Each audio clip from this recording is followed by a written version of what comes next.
को विश्वास दिलाते हैं कि जो कार्य हमने अपने हाथ में लिया है वो जब तक राष्ट्रीय उद्देश्य पूरा नहीं कर लेंगे तब तक विश्राम से नहीं बैठेंगे, तब तक आराम से नहीं बैठेंगे। क्या एक राष्ट्र के नाते हम मिलकर काम नहीं करते? क्या एक राष्ट्र के नाते हम सब आने वाले संकटों का सामना नहीं कर सकते?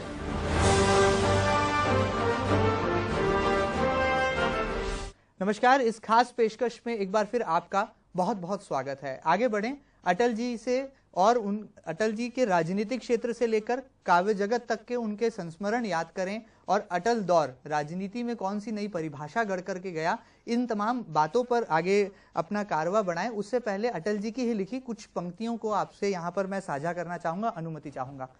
लगी कुछ ऐसी नजर, बिखरा शीशे सा शहर, अपनों के मेले में मीत नहीं पाता हूँ, गीत नहीं गाता हूँ। सम्मानीय गुरुजी, इन पंक्तियों में वो भाव छुपे हैं, वो निर्मल भाव अटल बिहारी वाजपेयी के व्यक्तित्व से जुड़े, जो कहीं ना कहीं ये दिखाते थे कि अटल जी बहुत कम उम्र में सेल्फ एक्चुअलाइजेशन की तरफ जो है बढ़ने लगे थे और राजनीति में रह करके उन्होंने छल कपट और नियत और नियति का जो अंतर भेद होता है उसे बहुत जल्दी अनुभव कर लिया था। आप क्या मानते हैं, दोनों ही तरह के अनुभव आपके उनके साथ जुड़े हैं, कौन से संस्मरण आपको याद है? देश की दशा और दिशा जी निर्धारित करने वाली राजनीति को अग्रसर करने का काम पंडित जी के द्वारा किया गया। जी बिल्कुल। जवाहरलाल नेहरू ने इस बात को स्वीकार किया था और कहा था कभी, पंडित जी ने ये बात कही थी कि जब कभी ऐसा जीवन में अवसर आ जाएगा और तुम प्रधानमंत्री के पद को सुशोभित करोगे तब तुम इस बात का अनुभव करोगे। अनुभव बहुत ऊंची चीज होता है, वो पढ़े हुए आदमी से ज्यादा कारगर होता है क्योंकि उसके पास अनुभव की विज्ञता होती है। और उस अनुभव की विज्ञता में पंडित जी ने जो शब्द कहे थे वो सार्थक हुए और वो प्रधानमंत्री भी बने। जी बराबर। और उस पीड़ा का भी अनुभव किया उन्होंने। है, जब मैंने उनसे ये बात कही तो आपके गीत नहीं गाता हूँ, गीत तो गाए उन्होंने। पाके खोना मेरा दस्तूर नहीं। जी। वो उन पुरुषों में से पराजित हो गए, ऐसे ऐसे लोगों से पराजित हुए, बिल्कुल, जिनके व्यक्तित्व उनके सामने बहुत बोने हो, नगण्य के बराबर, नगण्य हो। जी। लेकिन जो दौर था उस दौर में उन्हें पराभव का सामना करना पड़ा। बिल्कुल। है, जैसे आज दौर है और इस दौर में बहुत सारे लोग पराभव को प्राप्त हो चुके हैं, ठीक उसी तरीके से। लेकिन उन्होंने इस बात को कभी भी उस तरीके से नहीं लिया, जनता के आदेश को स्वीकार किया। जी बराबर। ग्वालियर में भी उन्होंने कहा कि मैं जनता के जनादेश को स्वीकार करता हूं, बिल्कुल ठीक बात है, चाहे वो जिस तरीके से जीता गया हो। आज वही ग्वालियर है, वही अटल जी है, जी, वही नगर भी है, वही व्यक्तित्व भी है और वहां से जो है जीतने वाले जो हैं भारतीय जनता पार्टी के कार्यकर्ता हैं। बिल्कुल ठीक बात है।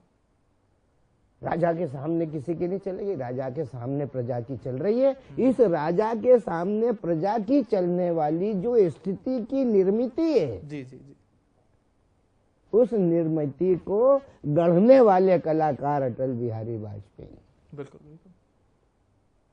आज भाजपा गौरव से सर उठा करके खड़ी हुई है और हम विश्व के सामने खड़े होकर के कहने की स्थिति में कि हमारे पास अटल बिहारी वाजपेयी सरी का एक नेतृत्व बिल्कुल ठीक है आज। लेकिन परिस्थिति, परिवेश और स्वास्थ्य इस बात की अनुमति नहीं देता। बराबर है। ये तो उनकी योग्यता में क्या कमी थी। मैंने कई बार कहा जी कि जो काम भीष्म पितामह और भगवान श्री कृष्ण मिलकर नहीं कर पाए, वो दो पार्टी एक नहीं कर पाए। बिल्कुल ठीक। दो पार्टी एक नहीं कर पाए कौरव पांडव की। जी बराबर। और अटल बिहारी वाजपेयी, उन्होंने 26 पार्टियों को एक स्थान पर बिठा करके 6 साल तक भारतवर्ष को प्रगति के राह पर चलाया। जनता दल की सत्ता आई जी, तब अटल बिहारी वाजपेयी विदेश मंत्री थे और विदेश में जाकर के उन्होंने जब राष्ट्र संघ में हिंदी में भाषण दिया तो वो भाषा की पूजा कराई। अपने कवि होने का दायित्व निर्वाह किया, अपने राष्ट्रभक्त होने का निर्वाह किया, अपनी भाषा की उन्नति का संपूर्ण सांगोपांग प्रदर्शन उन्होंने वहां पर जाकर के किया। ये गुणवत्ता, उसी पथ पर नरेंद्र मोदी जी गए। बिल्कुल ठीक बात। अभी मोदी जी ने जाके अमेरिका में जब अपना भाषण किया तो उसी तरीके से किया, लेकिन उसके बाद आप लोगों ने आलोचना करी कि यार टाइम से ज्यादा बोल गए। जी जी, टाइम से ज्यादा बोल गए। जब आदमी बोलने पर आता है और आप सब सुनने पर की स्थिति में है तो समय का तो कहीं परिप्रेक्ष्य कोई बंधन नहीं होता, बंधन ही नहीं होता। जब बंधा हुआ मुग्धावस्था को प्राप्त हुआ आदमी होता है तब तो वो उसको अमृत की तरह पान करता चला जाता। नरेंद्र जी उस लीग पर है, अगर उसी लीग पर चलेंगे तो बहुत अच्छा होगा। एक उदाहरण देता हूँ मैं आपको, पत्रकारों ने पूछा उनसे राम जन्मभूमि का जब वो मामला चल रहा था। जी बराबर।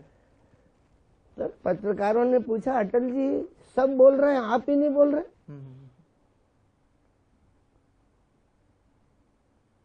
तो बोले मुझसे कोई पूछ ही नहीं रहा है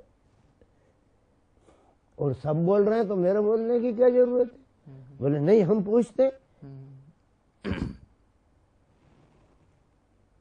तो बोले पूछिए। पूछा उनसे कि राम जन्मभूमि की असलियत क्या है। जी जी। उन्होंने जो पत्रकारों से कहा कितना सटीक था। उन्होंने कहा देखो भाई, कुछ लोग बाबर के गुनाहों की सजा इस युग के मुस्लिम को देना चाहते हैं और इस युग में कुछ मुस्लिम ऐसे भी हैं जो अपने आप को बाबर की संतान कहते हैं। बस यही लड़ाई है और कोई लड़ाई नहीं। बहुत गहराई थी उनके उस बयान में। इस बयान में कितनी बड़ी सच्चाई थी, कितनी बड़ी गहराई थी। आज उस बयान की सच्चाई और गहराई उस राम जन्मभूमि के प्रति पहला मुकदमा वाद परिवाद जाहिर करने वाले उस मुस्लिम शख्स का है जिसने कहा कि नहीं मैं अब राम जी को प्रतिष्ठित देखना चाहता हूं। मैं अपनी जिंदगी के अंतिम संस्कारों में मैं आ गया हूं और अंतिम समय में मैं चाहता हूं कि रामलला मंदिर में विराजमान हो जाए। मेरा ऐसा कुछ भी ये मानना है। ये अंतिम समय में आया है उनके दिमाग में ये बात तो वहीं पहुंच गई और उन्होंने यहाँ तक कहा कि हमें माध्यम बना करके लोग अपनी गोटियां सेक रहे हैं, अपनी रोटियां सेक रहे हैं। अल्पसंख्यक समुदाय की बात करें है? कोई नहीं, नेताओं की बात कही, अल्पसंख्यक समुदाय की बात नहीं। अल्पसंख्यक समुदाय के तो बहुत सारे लोग अटल जी के अंतर्मन से प्रशंसक हैं। बिल्कुल बिल्कुल। कभी उन्होंने अल्पसंख्यकों के खिलाफ बदजुबानी नहीं की, बराबर बदसलूकी नहीं की, गुनाहगारी पूर्ण आचरण नहीं किया। इसका परिणाम है चल रही है यात्रा को रोक सकता है क्या कोई। लेकिन आज जिस पुरुष को हम भारत रत्न के रूप में देख रहे हैं, जी जी बराबर, जिस पुरुष के वाग्धारा से पूरा राष्ट्र चमत्कृत होता है, जी जी, आज वो अपनी वाग्धारा के लिए स्वयं मौन है। बिल्कुल ठीक बात। शायद ऐसा लगता है कि विधाता सृष्टि बना करके चुपचाप होकर के सृष्टि की क्रियाकलापों का आकलन कर रहा। बिल्कुल। इस स्थिति में आज अटल जी हैं, हम उनका दर्शन कर सकते हैं। एक सवाल और मेरे जहन में आता है सदन जी, भारत उदय ये नारा देने वाले भी प्रधानमंत्री अटल बिहारी वाजपेयी थे, इंडिया शाइनिंग। इस नारे के बूते पर भारतीय जनता पार्टी ने जो है चुनाव मैदान में जो है जनता के समक्ष, जनता की अदालत में जाने का फैसला लिया था। लेकिन क्या कारण रहे कि भारत उदय जैसा सशक्त और बुलंद नारा भी जनता के हृदय के गहराइयों को, अंतस को नहीं छू पाया था? कहीं लगा आपको कि उस दरमियान की राजनीति में या उस अटल दौर में भी कहीं ना कहीं राजनीति में भी कुछ ऐसा षड्यंत्र हुआ था कि भारत उदय जैसा बुलंद नारा भी जो है पीछे चल पड़ा था? निस्संदेह वही था षड्यंत्र नहीं होता जी। तो भारत उदय की जो परिकल्पना थी, जो मेक इंडिया में आई, बिल्कुल मेक इन इंडिया जी, मेक इन इंडिया में आई, है तो वही, प्रयत्न तो वही है, प्रयत्न में कहीं छूट नहीं है। सवाल इस बात का था कि 26 प्रकार की विचारधारा रखने वाले लोगों के बीच में अपने लक्ष्य को साध करके आचरण करना, उसमें भी शर्त ये है कि राम जी का नाम नहीं आएगा और उसका नाम नहीं आएगा, तब हम सहयोग करेंगे। इन विवशताओं की जंजीर से जकड़ करके भी भारत उदय की जो परिकल्पना थी वो सहयोगियों को नहीं सुहाई। अगर सहयोगी पूर्ण सहयोग करते उस वक्त तो ये भारत उदय तो तभी हो जाता। आज मोदी जी को फिर से उसे नए स्वरूप में नहीं प्रस्तुत करना पड़ता। मेक इन इंडिया आई तो उद्गम तो वहीं से है। कहीं चूक हुई थी आपको लगता है? क्योंकि आडवाणी जी ने भी रथ यात्रा निकाली थी उस दरमियान, और उसी दरमियान भारतीय जनता पार्टी कहा जाए कि किशोरावस्था में जो है अपने कदम आगे बढ़ा रही थी। अगर आडवाणी जी अपनी रथ यात्रा नहीं निकालते तो देश को नरेंद्र मोदी प्राप्त नहीं होते। उस रथ यात्रा के समग्र उत्तरदायित्व का निर्वहन करने का काम नरेंद्र मोदी ने ही किया। मतलब फसल उस समय बो दी गई थी। उस रथ यात्रा का जो नेतृत्व किया नरेंद्र मोदी जी ने ही किया था। जी जी। और मोदी जी और आडवाणी जी के जो संबंध है राज पटल पर, जिसको देख करके लोग तरह तरह के विचार कर रहे हैं। अभी अभी एक बयान आडवाणी जी का आया कि अटल जी तो हटाना ही चाहते थे। तब मैंने उनसे कहा कि नहीं, उन्होंने हटाने की बात कही हो या नहीं कही हो मैं वहां तक नहीं जाना चाहता, ना मेरी जानकारी में है। जी जी। लेकिन जो उनका बयान था वो ये था कि उन्हें राजधर्म का पालन करना चाहिए। बिल्कुल ठीक बात, बस दैट्स ऑल। गुजरात के दंगों की गुजरात के दोहरा, हाँ बिल्कुल। लेकिन क्या है, क्या क्या नहीं कहा गया मोदी जी के बारे में भी, अटल जी के बारे में भी क्या क्या नहीं कहा गया। ये तो अंग्रेजों से माफी मांग करके छूट कर, क्या कहने वालों ने नहीं कहा क्या? गवाही तक दी, ऐसे भी आरोप लगे उन पर। कहाँ की ईंट कहाँ का रोड़ा लेकर क्या, लेकिन उनके व्यक्तित्व को ठीक ऐसे लगा जैसे वो ज्योतिषी कह देते हैं कि 3:05 पे ग्रहण लगेगा और 4 बजे समाप्त हो जाएगा। तो वैसे ग्रहण उन पर कई बार लगे और समाप्त हो गए, लेकिन वो निष्कलंक भाव से निकले उसमें से। बिल्कुल ठीक बात है। तो संसार पूज रहा है क्या? हम यथार्थ की जमीन पर खड़े होकर के चर्चा करें तो कोई किसी को पूज रहा है? वो जानते थे कि आज की स्थिति और परिस्थितियां जो है नाकाबिले बर्दाश्त है। जब बर्दाश्त के बाहर हो गई तो फिर निस्संदेह आंदोलन ही एकमात्र सहारा जरिया है। बिल्कुल। आपातकाल के दौरान क्या क्या नहीं सहन हुआ है और कितने परिवारों ने क्या नहीं सहन किया है। जी जी। लेकिन कभी उस तक बोली भाजपा नहीं।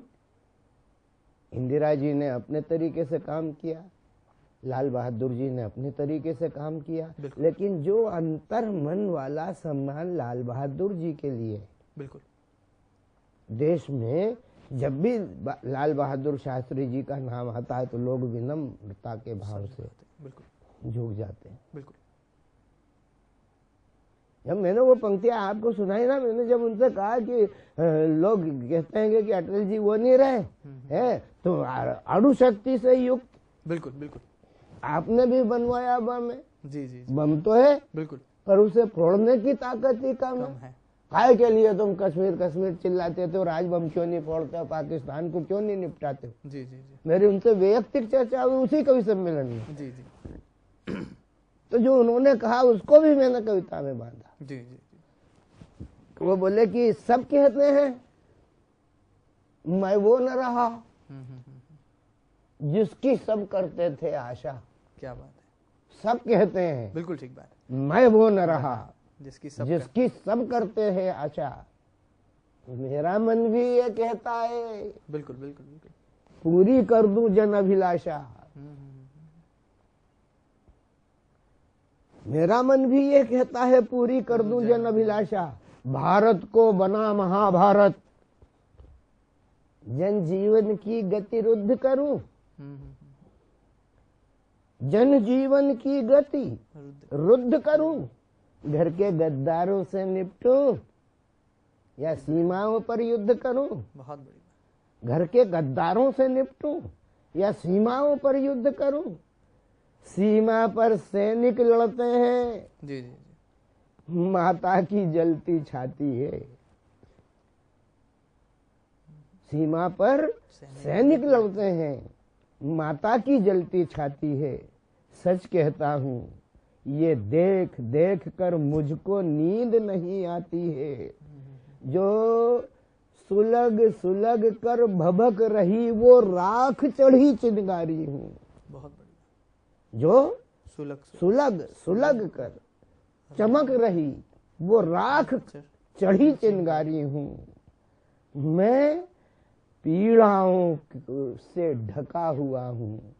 मैं सचमुच अटल बिहारी हूँ। बहुत सचमुच अटल बिहारी, बहुत गहरी, बहुत उम्दा और बहुत ऐसी पंक्तियां जो शायद दिल को छू जाए, अल्फाज कम पड़ जाएं और शब्दों की अभिव्यक्ति को नया स्वरूप मिल जाए। उससे पहले जाते जाते सम्मानीय गुरुजी से भारत रत्न अटल बिहारी वाजपेयी, इस व्यक्तित्व को वो कौन कौन सी ऐसी पंक्तियां हैं जो समर्पित करना चाहेंगे और कैसे काव्य रस के नजरिए से वो अटल बिहारी वाजपेयी की परिभाषा करते हैं।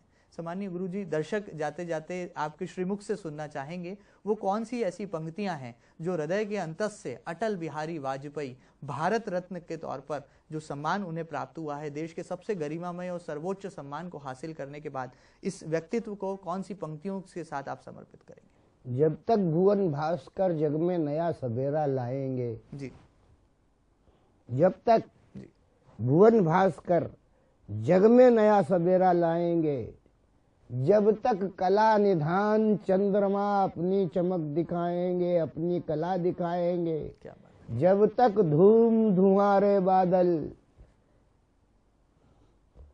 नभमंडल में छाएंगे, तब तक अटल बिहारी जी हम तुमको शीश झुकाएंगे। बहुत बड़ी, हम तुमको शीश झुकाएंगे। बहुत गहरी ये भावना है, ये संवेदना है, ये श्रद्धा है, ये सुमन है जो उनको हम सादर समर्पित करते हैं। उनके चरणारविंद में प्रणाम करते हुए और उस राष्ट्र की आराधना के भाव को हम धारण करते हैं। करो राष्ट्र आराधना, राष्ट्र की आराधना के भाव से जुड़ते हैं। वो कभी भी पद और लोलुपता के भाव से नहीं जुड़े, उनके कार्यकर्ता नहीं जुड़े। आज हम भी उस पुरुष पुरुषोत्तम को इन्हीं शब्दों के साथ प्रणाम करते हैं। भारत रत्न को प्रणाम करते हैं, उस माता को प्रणाम करते हैं जिसने ऐसा सपूत इस देश को सौंप दिया।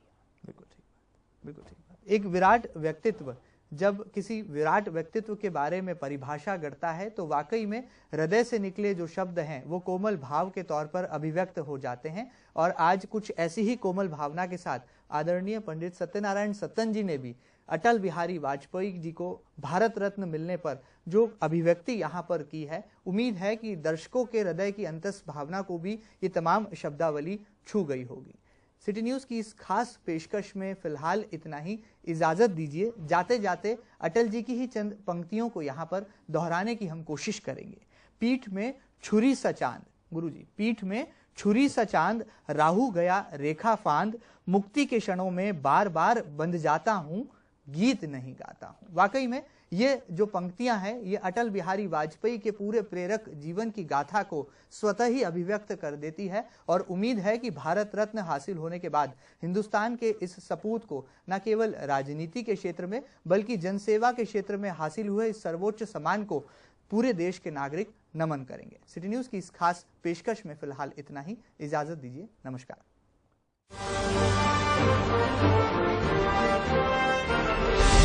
आपको विश्वास दिलाते हैं कि जो कार्य हमने अपने हाथ में लिया है वो जब तक राष्ट्रीय उद्देश्य पूरा नहीं कर लेंगे तब तक विश्राम से नहीं बैठेंगे, तब तक आराम से नहीं बैठेंगे। क्या एक राष्ट्र के नाते हम मिलकर काम नहीं कर सकते?